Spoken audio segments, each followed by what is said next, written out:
السلام علیکم دوستو، اسلامی تاریخ میں بہت سارے واقعات ہوئے جن کے پس منظر کچھ نہ کچھ سمجھ اور سیکھ ہوتی ہے۔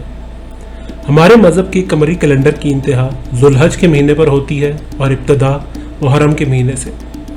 دونوں مہینوں کی اہمیت قربانی پر مبنی ہے۔ ماہ محرم تاریخی اعتبار سے بہت اہمیت کا حامل ہے۔ بہت سے واقعات اس ماہ میں ہوئے، جیسے کہ حضرت ابراہیم علیہ السلام کو آگ سے بچایا گیا، حضرت یونس علیہ السلام کو مچھلی کے پیٹ سے نکالا گیا، حضرت امام حسین کی شہادت، اور قیامت بھی اسی ماہ کی 10 تاریخ کو برپا کی جائے گی۔ دوستو، اسلام کی بنیاد ہمیشہ رضا الہی اور احکامات الہی پر مبنی رہی۔ اسلام کی اشاعت اور تبلیغ کے لیے محمد عربی صلی اللہ علیہ وآلہ وسلم نے بہت مشکلات کا سامنا کیا۔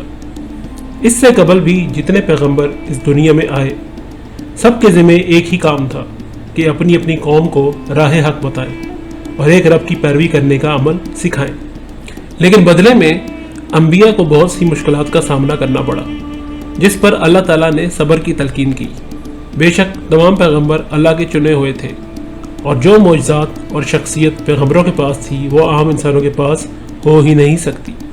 لیکن ہمارے آخری نبی جو کہ محمد صلی اللہ علیہ وسلم اللہ کے محبوب ترین نبی ہیں، ان کو جو کچھ بھی اللہ نے عطا کیا وہ کبھی عام انسانوں کو عطا نہیں کیا۔ اہل بیت کے فضائل تو ساری زندگی گزارنے کے بعد بھی بیان نہیں ہو سکتے۔ یہ ویڈیو تو کچھ بھی نہیں، لیکن ایک کوشش ہے جو آپ سب کے سامنے پیش کی جا رہی ہے۔ حضرت علی رضی اللہ تعالیٰ عنہ اور حضرت فاطمہ رضی اللہ تعالیٰ عنہ کا رشتہ اللہ تعالیٰ کی پسند اور حکم پر مبنی تھا، اور اللہ کی رضا محمد صلی اللہ علیہ وسلم کی رضا ہوتی ہے۔ جب حضرت حسن اور حسین کی پیدائش ہوئی تو آپ صلی اللہ علیہ وسلم بہت خوش تھے اور اپنے نواسوں کو بیٹے ہی سمجھتے تھے۔ حضرت امام حسن 15 رمضان کو ہجری کے 3 سال بعد پیدا ہوئے، اور آپ صلی اللہ علیہ وسلم نے خود ان کا نام حسن رکھا۔ اسی طرح 1 سال بعد 3 شعبان کو اللہ تعالیٰ نے حضرت فاطمہ کو ایک اور فرزند عطا کیا، اور محمد صلی اللہ علیہ وسلم نے ان کا نام حسین رکھا۔ آپ صلی اللہ علیہ وسلم کہا کرتے تھے کہ حسن اور حسین دونوں نام اللہ نے ان کے لیے چنے ہوئے تھے، اس سے پہلے کسی کا نام حسن اور حسین نہیں تھا۔ جوں وقت گزرتا گیا، حسن اور حسین بڑے ہوتے گئے، اور آپ صلی اللہ علیہ وسلم کا پیار بھی بڑھتا گیا، یہاں تک کہ نماز کے سجدوں میں جب حسن آپ کی کمر پر بیٹھ جاتے تھے تو آپ صلی اللہ علیہ وسلم سجدوں کو طویل کر دیا کرتے تھے۔ آپ صلی اللہ علیہ وآلہ وسلم اپنے نوازوں کے ساتھ بہت کھیلا کرتے تھے۔ ان کو اپنی پشت مبارک پر بٹھا کر آپ سواری کرواتے تھے۔ آپ کو معلوم تھا کہ کیسے میرے نوازوں کو دنیا میں ستایا جائے گا، ایک کو زہر دے کر شہید کیا جائے گا اور ہر دل عزیز حسین کو کربلا میں شہید کیا جائے گا۔ یہ منظر دیکھ کر آپ صلی اللہ علیہ وسلم کی آنکھوں مبارک میں آنسو آ جایا کرتے تھے۔ دوستو، شہادت امام حسین ایسی لازوال شہادت ہے جس کا ذکر رہتی دنیا تک قائم رہے گا۔ کربلا کے میدان میں جس طرح امام حسین نے صبر اور وفا کی مثال قائم کی، ایسی مثال صرف اور صرف امت کی بقا کی خاطر قائم کی گئی تھی۔ آپ نے جس طرح دشمنان اسلام کے خلاف حق کی آواز بلند کی، یہ آواز آج بھی کربلا کی فضاؤں میں گونجتی ہے۔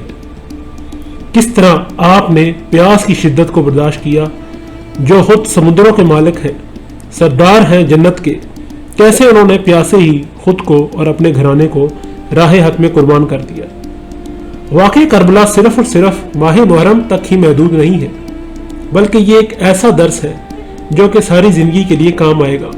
اس مثال کا مقصد ہی تھا کہ حق سے بڑھ کر کوئی اور چیز نہیں۔ دنیاوی خوشی صرف اور صرف سانس کی فراوانی کی حد تک ہے، لیکن آخرت کی خوشی ہی اصل خوشی ہے۔ امام عالی مقام نے اپنی جان کی پرواہ نہیں کی، بلکہ اپنے نانا صلی اللہ علیہ وآلہ وسلم کے دین کی بقا قائم کی۔ ہمیں عملی نمونہ دیا کہ کس طرح حق اور باطل میں فیصلہ ہونا چاہیے، کس طرح اللہ کی اطاعت کرنا ہر حال میں ضروری ہے، کیسے صبر کرتے ہیں اور اللہ کی راہ میں قربان ہوتے ہیں۔ ہم سب کو ضرورت ہے کہ وقت کے یزید کو پہچانیں، کیونکہ یزیدیت اور حسینیت ساتھ ساتھ ہی رہی ہے ہر دور میں۔ ہم سب کو یہ سمجھنا ہوگا کہ صبر کرنا ہی اصل امتحان ہے۔ ہر قسم کی قربانی دینی پڑ سکتی ہے، مشکل سے مشکل حالات اس زندگی میں آ سکتے ہیں، لیکن حل صرف ایک ہی ہے، اور وہ رضائے الہی۔ لہذا زندگی میں کوئی بھی فیصلہ اور عمل کرنے سے پہلے حق اور باطل کو جان لیں اور راہ حق پر جانے سے کبھی دریغ نہ کریں، کیونکہ یہ زندگی فانی ہے اور ایک نہ ایک دن ہم سب کو اپنے رب کی بارگاہ میں پیش ہونا ہے۔ پورے واقعے کربلا میں واحد حر ہی ایک ایسی شخصیت تھی جس کو راہ حق کی پہچان ہو گئی تھی اور اس نے امام کے ہاتھ پر بیعت کر لی تھی۔ اس کے علاوہ سب کے سب یزید کے پیروکار رہے اور جہنم میں اپنا ٹھکانہ بنا بیٹھے۔ راہ حق میں رہنے سے آج بھی حسینیت زندہ ہے اور یزیدیت پر آج بھی بے شمار ذلت اور رسوائی۔ اس لیے غم حسین سے زیادہ اطاعت حسین ضروری ہے تاکہ ہم امام حسین کی اس قربانی کا مقصد پورا کر سکیں۔ اس لازوال شہادت پر لاکھوں سلام، اہل بیت کی عظمتوں پر لاکھوں سلام۔ اللہ تعالیٰ سے دعا ہے کہ ہم سب کو اچھا مسلمان بنائے اور صراط مستقیم پر استقامت نصیب فرمائے۔ آمین ثم آمین، وآخر دعوانا ان الحمدللہ رب العالمین۔ امید ہے آپ کو ہماری ویڈیو بہت پسند آئی ہوگی۔ اپنی رائے کا اظہار کمنٹ سیکشن میں ضرور کیجیے گا اور ایسی انفارمیٹو ویڈیو کو دیکھنے کے لیے ہمارے اس چینل کو سبسکرائب کر لیں۔ اپنا بہت بہت خیال رکھیں۔ میں اب آپ سے ملوں گا بہت جلد اگلی ویڈیو میں۔ تب تک کے لیے اللہ حافظ۔